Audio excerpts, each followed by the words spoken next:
Hey guys, it's County my review for Watchmen Season 1, Episode 2, Martial Feats of Comanche Horsemanship, and obviously I was very excited for this episode. Last week's premiere blew me away. It was such a great way to get us into this world, but also just get us into the environment of the show, and this was another really fantastic episode. We had a lot of big developments here, a lot of things that we found out, but also a lot of confusion, which I love, and that's something that I will say right away, is that Lindelof is taking that lack of answers formula that he had for the leftovers, and he is using it for Watchmen, and I can already see that people that didn't watch The Leftovers are a bit annoyed by that, but I am definitely not of that opinion. I think it actually is enhancing the show, but either way, we're just going to get right into it.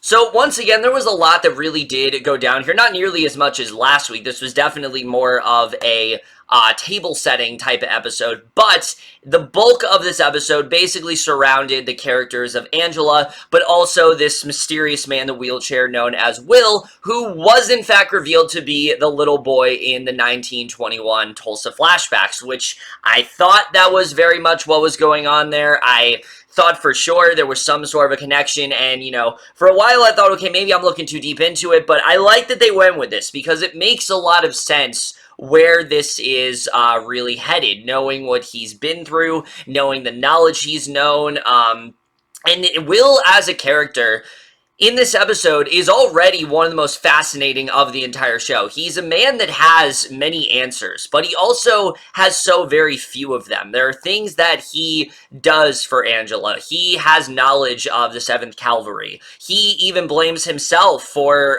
Judd's death. He claims that he's the one that got Judd killed, but he also claims that he has connections to, like, Dr. Manhattan and things like that. And Angela, obviously, she's just not listening to any of this. You know, she's very much taken aback by what he's doing.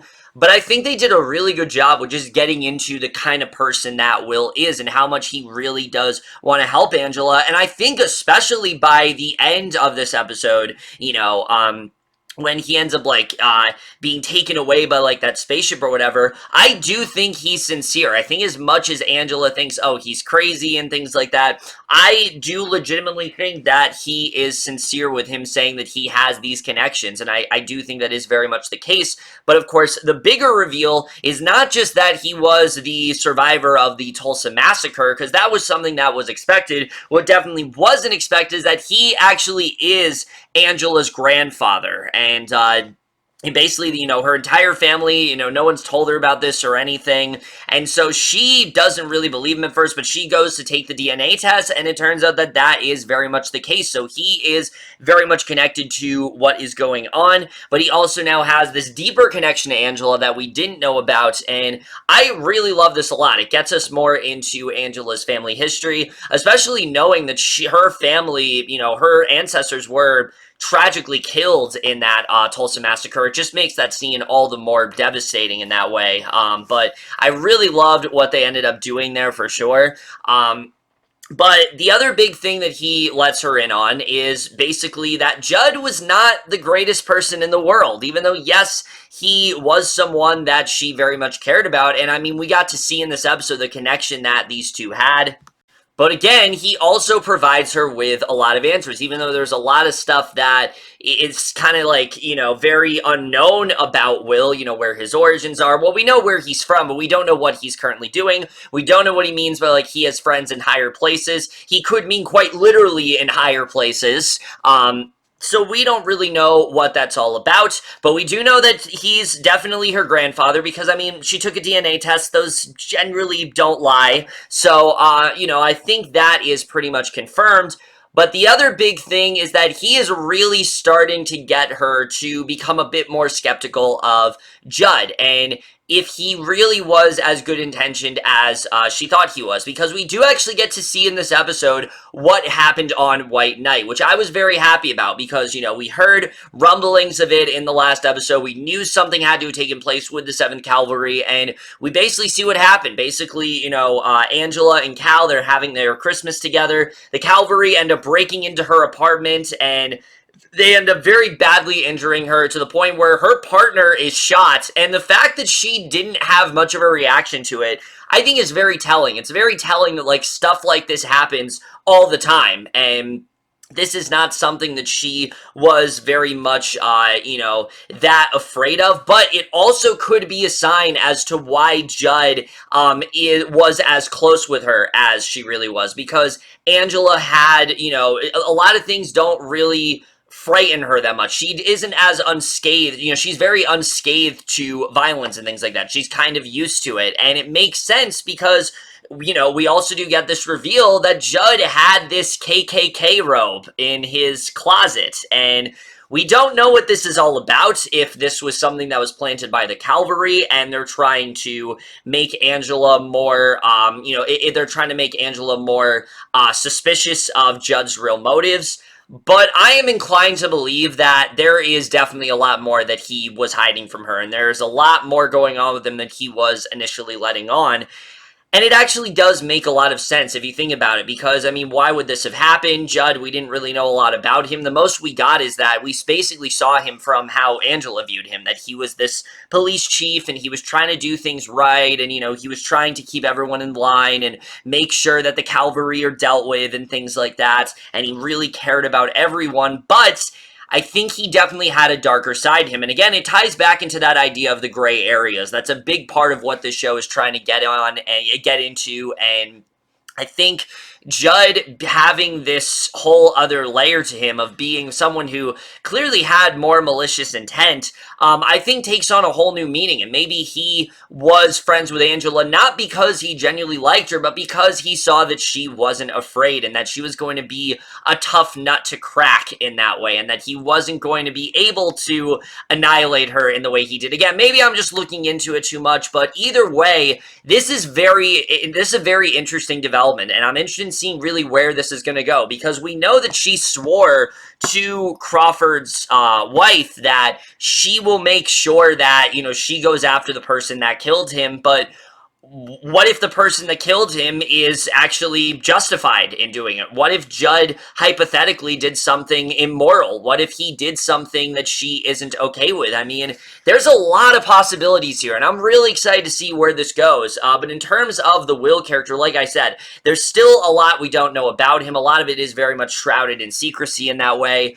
I don't know if they're implying that he does have that connection to Dr. Manhattan, but something tells me we're not going to see him for a little bit, so I'm not entirely sure where that's going to go. But either way, this is definitely very interesting stuff for sure, and I'm interested in seeing how they get more into who Judd really was as a person here. But of course, besides that, a lot of this episode is very much focusing on the aftermath of Judd's death, and this is something that has very much affected Angela. Even though, yes, she doesn't like to show her emotions clearly, in a moment of solitude, she finally does release it, and Regina King really gets to show just how great of an actor she is here, when she just releases that anger and that deep pain that she's feeling through Judd's death. It was probably one of the most effective scenes of the entire episode, and I really love the way that was done, but you also see that this gets her to realize that she needs to be a little bit more patient. She needs to think things through a little bit more. She's not as gung-ho as you would think she is about this. If anything, it's gotten her to take a step back, and that's illustrated perfectly in that scene where you can see the rest of the police force, they want to go out there. They want to do it, they just want to go after the 7th Cavalry without any, question whatsoever, literally invading their entire their entire property. And even Angela is saying, like, she's trying to like dissuade them from doing that. But you see how basically they end up provoking this attack, and that whole scene I thought was so well done, especially because, like I said, Angela was very intent on not wanting to do anything there, but eventually she does end up intervening because she basically is forced to. But it's Red Scare who really did provoke this attack, and I'm interested in seeing where this character is going to go. We don't know a ton about Red Scare, except for the fact that he clearly is an anarchist in that way. He wants to start violence. He doesn't really care if, what ends up happening. He just feels that this is the way to go, and I'm interested in seeing where this character ends up going for sure. We haven't seen a ton of him, but he's very intriguing, and that scene especially where he was starting the whole attack. I mean, really well done stuff.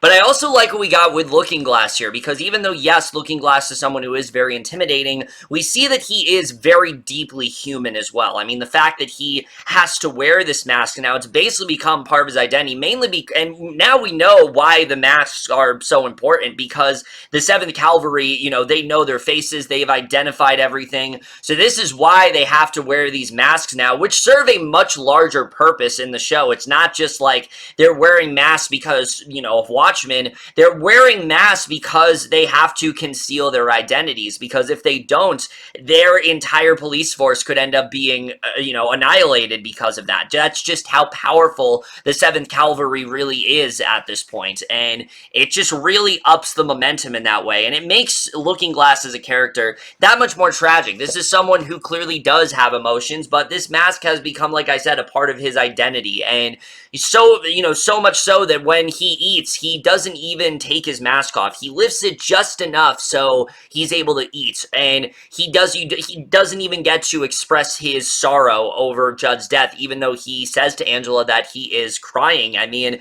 Tim Blake Nelson is just so good as this character, and I'm really loving what he's doing here, and little moments like that, I mean, already character development in the show is in top form for sure, and I think they're doing some excellent work there. And once again, we also get to see how this is affecting Angela's home life, because you have characters like Cal who are starting to get more increasingly worried. Now that he knows that Judd was killed, he asks Angela a simple question: are we safe? And her answer is that she isn't really sure at this point. You know, she doesn't really have an answer there. She's as safe, and, you know, they're as safe as they could possibly, you know, she hopes that they're safe, but you're not entirely sure, and I like where that whole thing is headed. And then the conversation she has with Topher as well, where, like, she talks to him about how, you know, you want to believe that there's lollipops and rainbows, but that's just not the case. There's tons of more stuff going on out there. It's a violent world, and, you know, they have to do what they can to protect themselves, and I like the way that Topher is acting out. However, I do worry that Topher is going to end up doing something that could very well hurt him. I mean, he's showing very erratic tendencies, whether it was last week when he was violently defending, you know, Angela in school, and now this week, the way he reacted to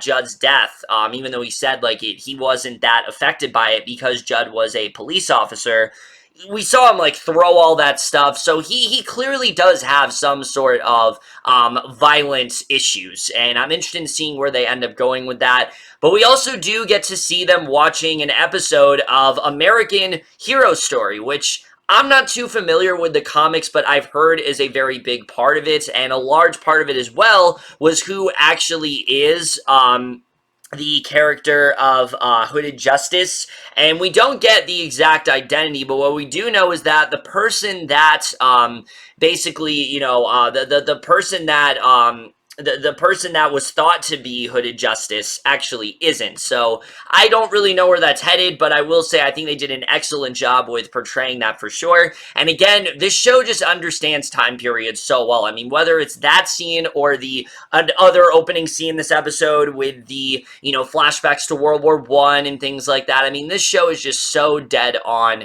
when it comes to, you know, understanding the time period, and I think they did a really great job with that here. And then the only other thing to talk about, once again, is Adrian Veidt. Yes, Adrian Veidt. We now know that this is very much Adrian Veidt. Jeremy Irons basically confirmed it accidentally. You know, this was confirmed that the Lord of County Manor, it is very much Adrian, and I like that we know this now. I like that there's not, you know, any questioning of who he is and things like that, but I do hope that the show does officially reveal it, because again, this wasn't meant to be revealed yet.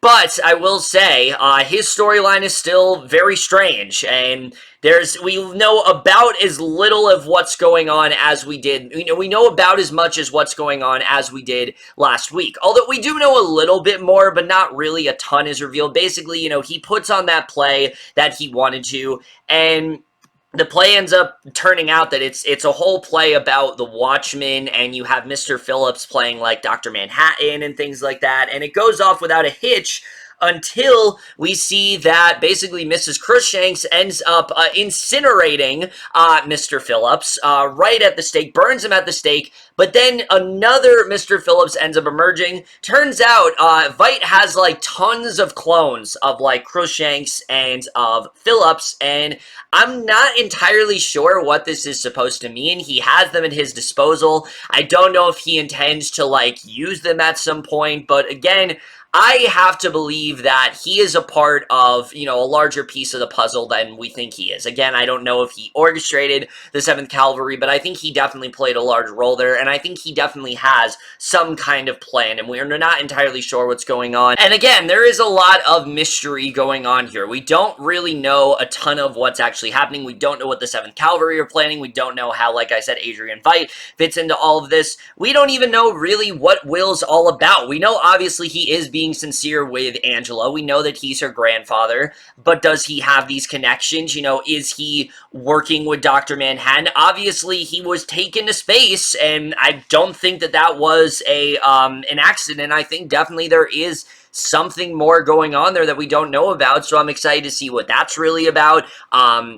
You know, what's going on with, like, all these clones that, like, Veidt has. Again, that can be very hard for people to keep up with because, again, there is so little we know, but yet we know so little, yet the show is still so much more compelling in that way. And because there's so many things that can happen at this point. The whole idea of Judd not being this great guy that he was, you know, basically depicted as in the first episode is a really compelling idea to me. I'm very excited to see where that ends up going. I think there's more going on there. I don't think it's just that he was totally evil either. I think that he was just a very complex character in that way. I think there's a lot we don't know about him, and I think Angela thought of him so highly that she didn't deem him capable of doing something like this. And again, let's just say that maybe the person that attacked him was in the right for doing that. I mean, we really don't know what that's all about, but I think that's something that we are definitely going to dig more into for sure.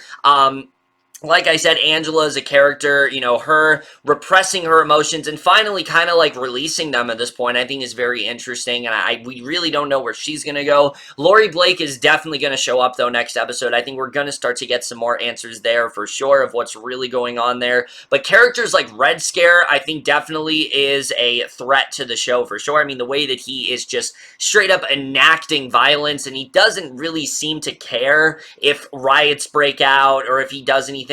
As long as they just go after the 7th Cavalry, that's all that really matters to him, and I think that is going to become a problem after a while, especially since we see just how insurmountable of a threat the 7th Cavalry really is. I mean, it seems like everything is kind of going their way. And even though, yes, they are concealing their identities, the 7th Cavalry still knows who they are. And I think as time goes on, you know, characters like Looking Glass and, you know, Angela and especially Red Scare, they're not going to be as in the clear as they are. I mean, they're still always on high alert, but especially knowing what the Cavalry is planning, I mean, it can't be good. It can't possibly be good. I don't know where that's going to go, but I guess we'll have to see. There's a lot of possibilities for where the show could end up going. Like I said, technically, the show is still masterful. There's a lot to really love going on this week, especially in the World War I flashback, but also very well showed in the American hero story. I'm excited to see